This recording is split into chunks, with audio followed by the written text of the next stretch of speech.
Morning. Good morning. Oh my. Oh, Jeff, thank you for volunteering here and all the work that you do, and Scott and everybody here in the video and out in the food area. Just appreciate all the volunteers and the people that it takes to make something like this happen. So I appreciate it as I go from unity to unity and see the volunteers. And it's a lot like with John Denver. He was a person who stood up when it was needed, and we'll talk about that in a little bit. But first of all, is anybody here not familiar with John Denver? Anybody here born after 1997?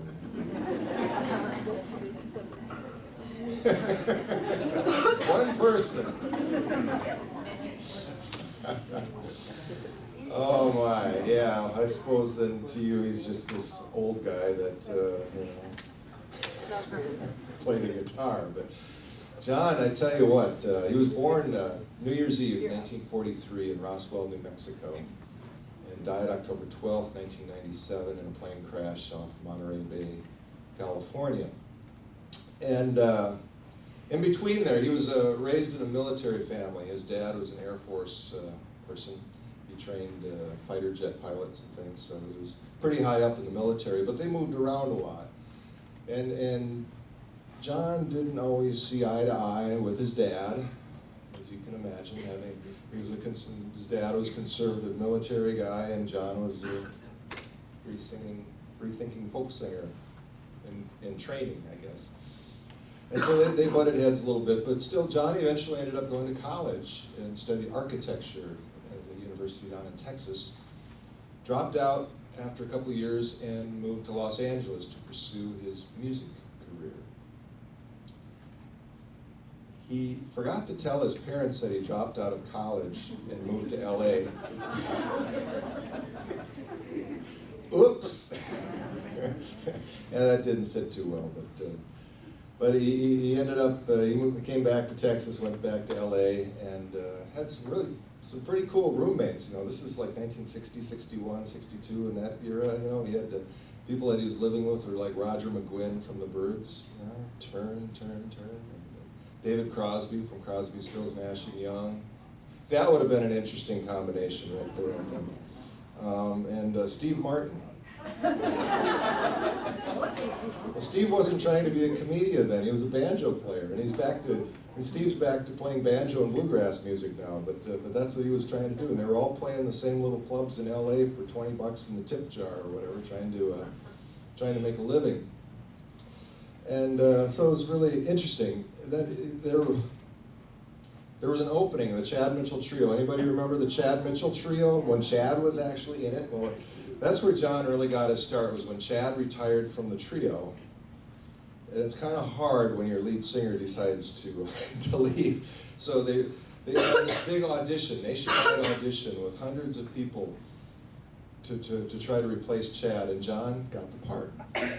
You know, this 22-year-old kid got to take part in to replace this famous singer. So they toured all around the country and all around the world, really, and playing for thousands of people in college campuses and things. But it was never quite the same without Chad leaving the group, so the popularity just kind of waned a little bit, and eventually the other people from the original Mitchell Trio left, and they were replaced. John replaced them with a couple of people. One of them was Michael Johnson. Some of you know Michael Johnson here from Minnesota and Minneapolis, with Bluer Than Blue and things. And so they became known as Denver, Boyce, and Johnson. Went for another year or so before they had so much debt mounted up that they couldn't keep going. And the interesting thing, speaks to John's character. They had all this debt, right? That it was a trio, so they should have split it 3 ways. John took all the debt with him, even though he didn't have any money. He said, you know, I put this group together. You know, this is my responsibility. So he disbanded the group, took on the debt, and paid it off by playing college coffee houses all around the country, one after another, constantly on tour. Played St. Cloud State, the little Apocalypse coffee house up there, 100-seat room, you know. He played Bemidji State up at the Crying Wolf Coffee House, Mankato State, and the Little Forest Coffee House. The U of M had one over here. If you went to college back then, you might have seen him. Anybody here see him? No. Did you? In college? Where at? St. Olaf. Which room there? They opened it up, so it was pretty cafeteria. Okay, it wasn't the Lion's Paw, so it was, No. yeah. Okay, yeah. So then, yeah, so he started playing these bigger rooms, and as his career was taking off, he met Annie down at St. Peter, Annie Martell, playing at Gustavus College that time. But let's go backwards in time here. We're still in the early, mid-60s now, probably 1965. He's just doing this solo little coffee house gig, and he writes this song that he puts on a little cassette tape. And he sends it off with his Christmas cards to his music buddies across the country. That was his Christmas present to his music friends. And one of the people that got the cassette was Mary Travers from Peter, Paul, and Mary. And she loved this song, and she brought it to Peter and Paul in the group, and they loved the song. They took it to their producer and arranger, Milt Oken. And Milt was the guy who made Peter, Paul, and Mary. He on all of their songs, you know, Milt was the one that developed the harmonies that each of the singers would sing in all their parts for all their hits and everything. So Milt loved the song. He said, yeah, I want to put this song, I want Peter, Paul, and Mary to record the song. So he calls up John and says, I love the song, but I don't like the title. Can we change the title? John thinks about it, and for about 2 seconds, Peter, Paul, and Mary is the biggest folk group in the country, is going to record it. Yeah, okay, we can change the title. So this is what it turned out to be.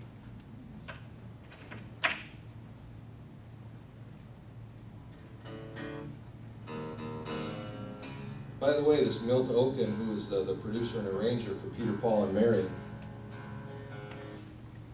turned out to be John Denver's producer and arranger for the next 2.5 decades as well. They had a great relationship. And so all those beautiful string arrangements and things that you would hear on his albums, those are all Milt's, and a wonderful musician. I'm looking down at my notes here because I've been, you know, these fires up in Saskatchewan and all this haze, it's just been wreaking havoc on my voice and my sinuses all week here. It's been just, so I've been having to readjust and put all these songs in different keys here.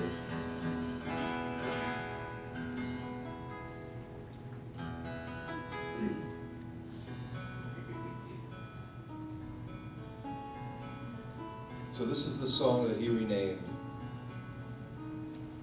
All my bags are packed, I'm ready to go. I'm standing here outside your door. I hate to wake you up to say goodbye, but the dawn is breaking, it's early morn. The taxi's waiting, he's blowing his horn. Already I'm so lonesome I could die. So kiss me and smile for me. Tell me that you wait for me. Hold me like you'll never let me go. 'Cause I'm leaving on a jet plane. Don't know when I'll be back again. Oh babe, I hate to go. There's so many times I've let you down. So many times I've played around. I tell you now, they don't mean a thing. Every place I go, I'll think of you. Every song I sing, I'll sing for you. When I come back, I'll bring your wedding ring. So kiss me and smile for me. Tell me that you wait for me. Hold me like you'll never let me go. 'Cause I'm leaving on a jet plane. Don't know when I'll be back again. Oh baby, babe, I hate to go. Now the time has come to leave you. One more time, let me kiss you, then close your eyes and I'll be on my way. Dream about the days to come when I won't have to leave alone. About the times I won't have to say, kiss me and smile for me. Tell me that you wait for me. Hold me like you'll never let me go. 'Cause I'm leaving on a jet plane. Don't know when I'll be back again. Oh, babe, I hate to go. 'Cause I'm leaving on a jet plane. Don't know when I'll be back again. Oh, babe, I hate to go.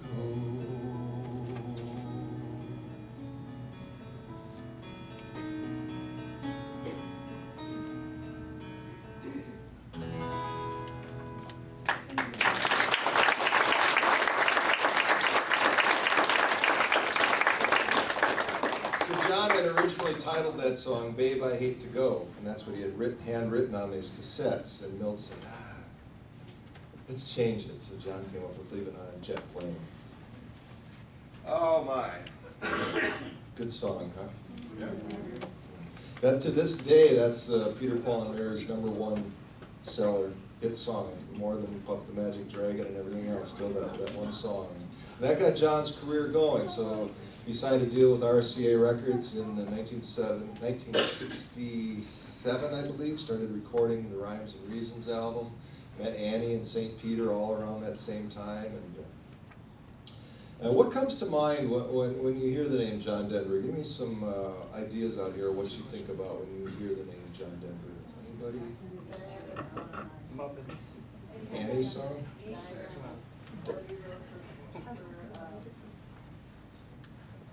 Oh, Princess Diana. Are you thinking of Elton John, maybe? Yeah. Candle in the Wind. Right. Yep. What was the other one over here? Colorado Mountain.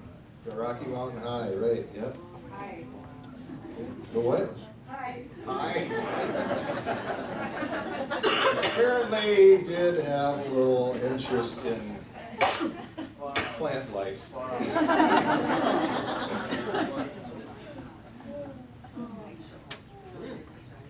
I did. Can't remember when you said this, don't say. Far out. Far out, yes. Anybody else watch him on Johnny Carson? That was awesome. He was such a good host. He's so different than Johnny, right? You know, and all this energy up there. What John did, though, he was he stood up, standing tall. Tom Crum was John's personal bodyguard. And Tom Crum, I've emailed with this guy a few times over the years, and Tom Crum is an Aikido master. And so he was John Denver's personal bodyguard from 1975 until the time of his death, toured with John at every concert, everywhere. And he never carried a gun or anything as a personal bodyguard. He could kill you with his hand, right? And just this gentle spirit, this really kind guy. But he talked about John and standing tall and how in 1978, even it wasn't just here in the United States, but they flew over to New Zealand and to this, it was called the Bastion Point Uprising. The Maori tribe over there, this group of indigenous people, had lived on this beautiful part of New Zealand since the 1200s. And the new government had come in and they were trying to kick the Maori tribe off of their land. They wanted this beautiful land. And the tribe was resisting, and John Denver was hugely popular in New Zealand, and he personally flew over there and sat with these people in the protest on the island in the uprising, and the government actually backed down and changed their mind about that. And that was just an example that Tom would say of how John would stand up for different interests and things, not just here in the United States, but anywhere in the world.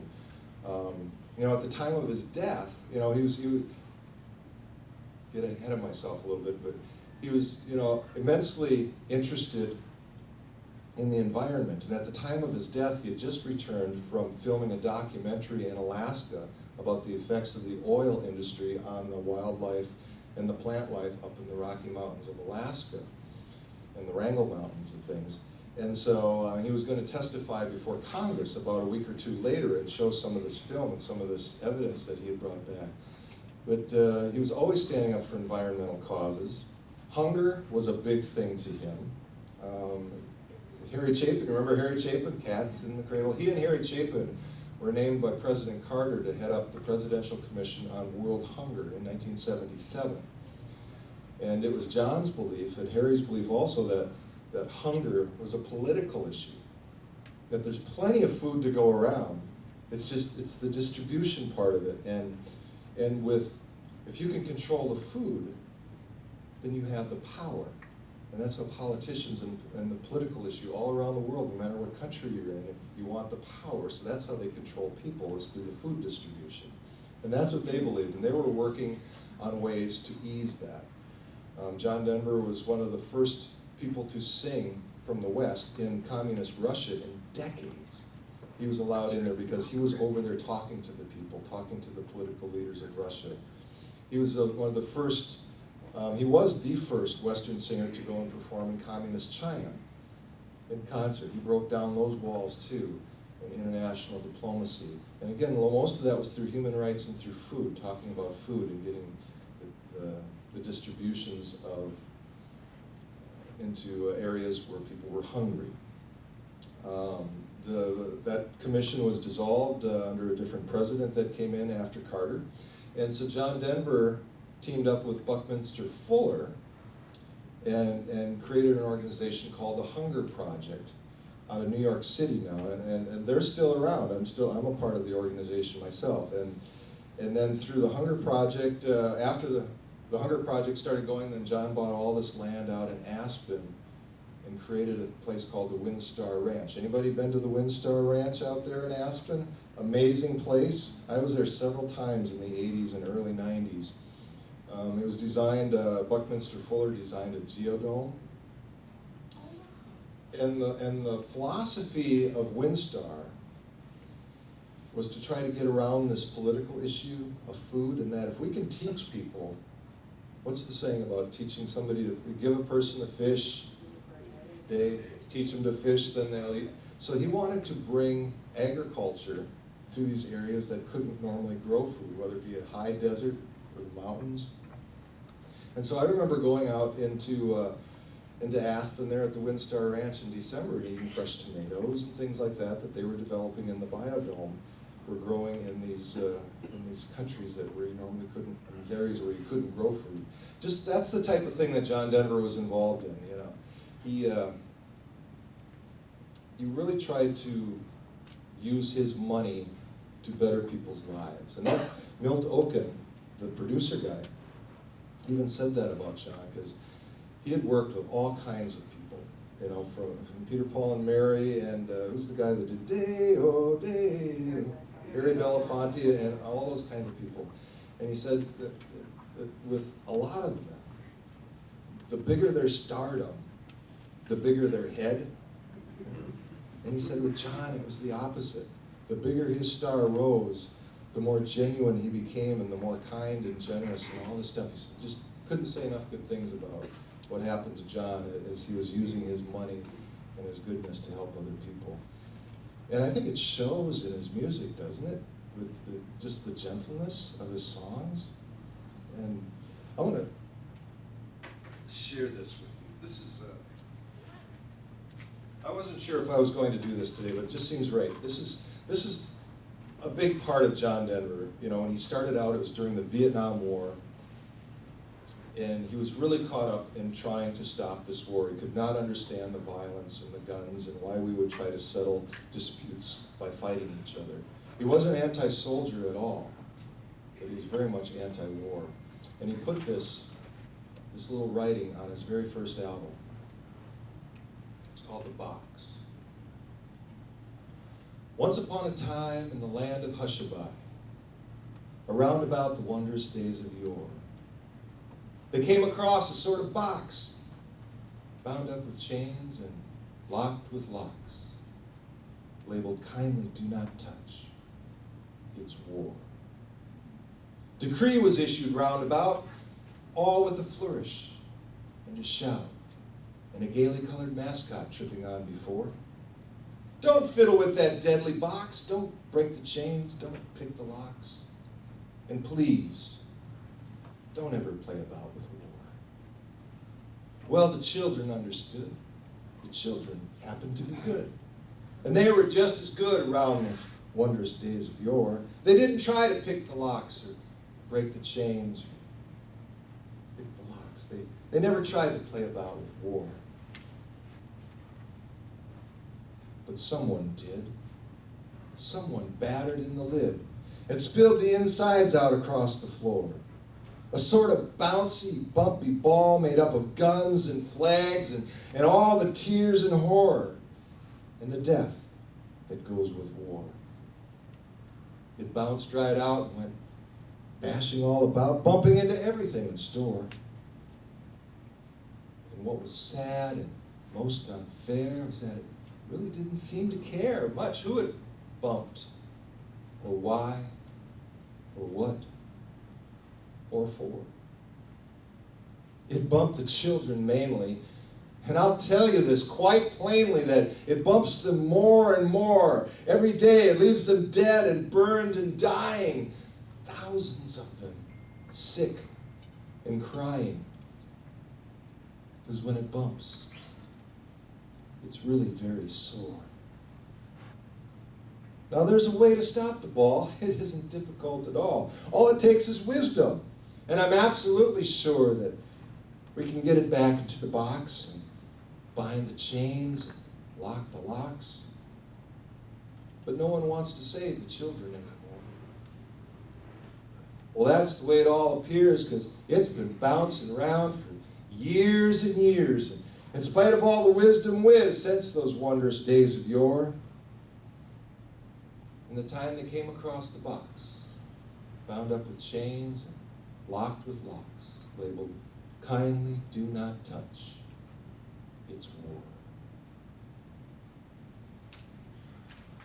So John's love for children resonated with me even as a little 8-year-old kid when that Rhymes and Reasons album came out, and that was on there, and he had another song on there that spoke to me as a kid, the Rhymes and Reasons song. For the children and the flowers are my sisters and my brothers. Their laughter and their loveliness would clear a cloudy day. And the song that I am singing is a prayer to non-believers. Come and stand beside us, we can find a better way. Nobody was talking to the kids back then. I listened to a lot of music. This was like the first guy that just like acknowledged children as being good. It was amazing. So I had a lifelong love affair with John Denver and his music and things. The last thing I guess I want to talk about a little bit is his spirituality, because he never really talked much about his faith other than that he was Christian. And some people said, oh, he was in a cult. He's in this cult called Est. You ever hear of Est? Who knows what Est is? You know, and this is before the internet. You couldn't Google it. You didn't know. If somebody says it's a cult, and then it, goes like wildfire.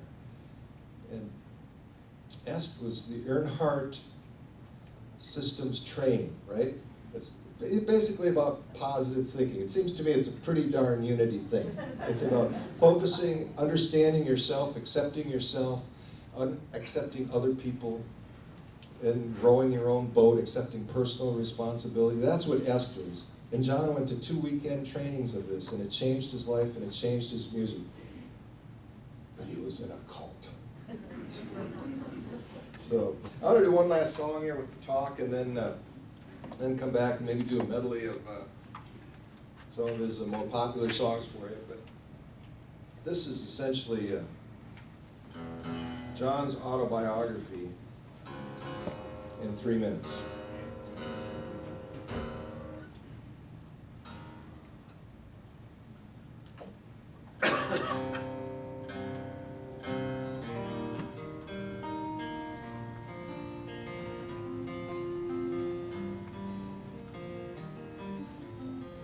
This old guitar gave me my life. Ha! Let's think it right. Ha! Oh, John, come on. This old guitar taught me to sing a love song, taught me how to laugh and how to cry.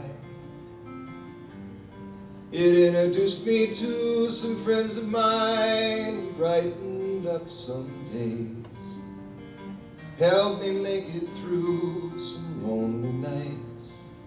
Oh, what a friend to have on a cold and lonely night.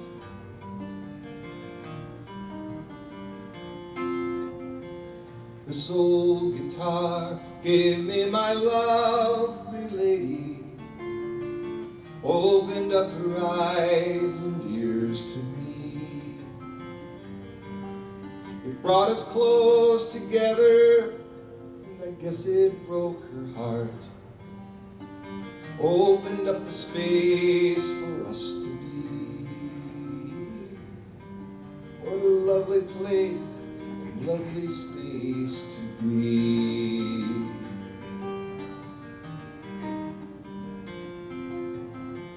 This old guitar gave me my life, my living, all the things you know I love to do. To serenade the stars that shine from a sunny mountainside, most of all to sing my songs for you. I love to sing my songs for you. Yes, I do, you know. I love to sing my songs for you.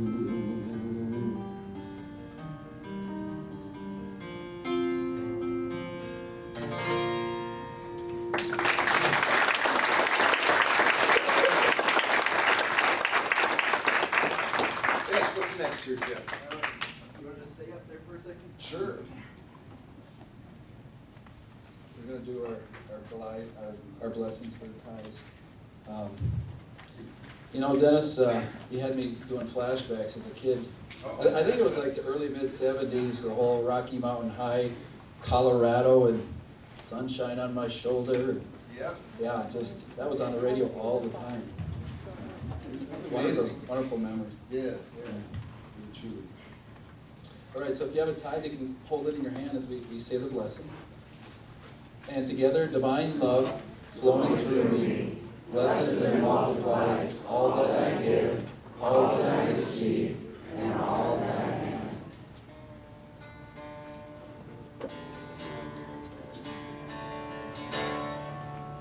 And he was a masterful entertainer. Did any raise your hand if you ever saw him in concert? Did you? Oh man, he was. He was the biggest supporter of chiropractic festival. Was he really? Did not know that. He had good posture too, didn't he? He was only like 5'10" or 5'11", but didn't he seem taller? Is this? Oh. When I saw him for the first time in 1970, I was like 9 years old at St. Cloud State University. 2 years earlier, he had played in the little coffee house Apocalypse for 100 people, and now he sold out this 5,000-seat arena at St. Cloud State. He was so much fun. He was juggling on stage. He was doing all this stuff, man. He was having the time of his life. Sing along with me now. When I was a little bitty boy, just above the floor, we used to go down to Grandma's house every month or so. We'd eat chicken pie, country ham, homemade butter on the bread. But the best darn thing about Grandma's house was a great big feather bed. It was 9 feet high, 6 feet wide, soft as a down-beat chicken. It was made from the feathers of 49 geese, took a whole full cloth from a tip. Now we hold 8 kids and 4 hound dogs in a 3-week stole from the shed. We didn't get much sleep, but we had a lot of fun on Grandma's feather bed. Oh yeah!